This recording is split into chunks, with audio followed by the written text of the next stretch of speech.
राजभाषा एक प्रश्न जो एमआरएस में आएगा राजभाषा पर। तो राजभाषा का शाब्दिक अर्थ क्या है? राजकाज की भाषा।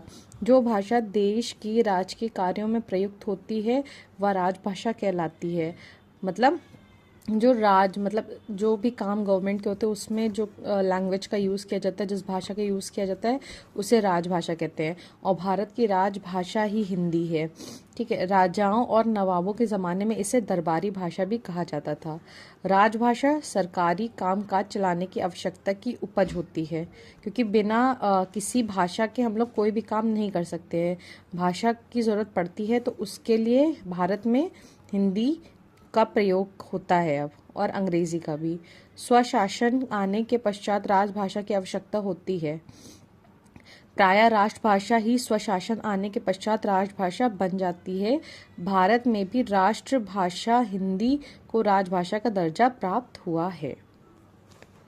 इसके बाद राजभाषा एक संवैधानिक भाषा है। इसको अंडरलाइन कर लें, क्या ऐसी है? संवैधानिक। हिंदी को 14 सितंबर 1939 ईस्वी को संवैधानिक रूप से राजभाषा घोषित किया गया। तो कब करा गया राजभाषा घोषित? 14 सितंबर 1939। इसलिए प्रत्येक वर्ष 14 सितंबर को हिंदी दिवस के रूप में मनाया जाता है। ये इम्पोर्टेंट फैक्ट है। इसके बाद 14 सितंबर 1939 को भारत के संविधान में हिंदी को राजभाषा मतलब ऑफिशियल लैंग्वेज की मान्यता प्रदान की गई।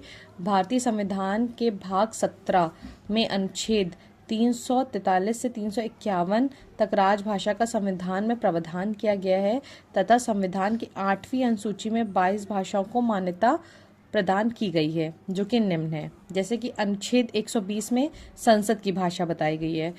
अनुच्छेद 210 में राज्य विधानमंडलों की भाषा बताई गई है। ये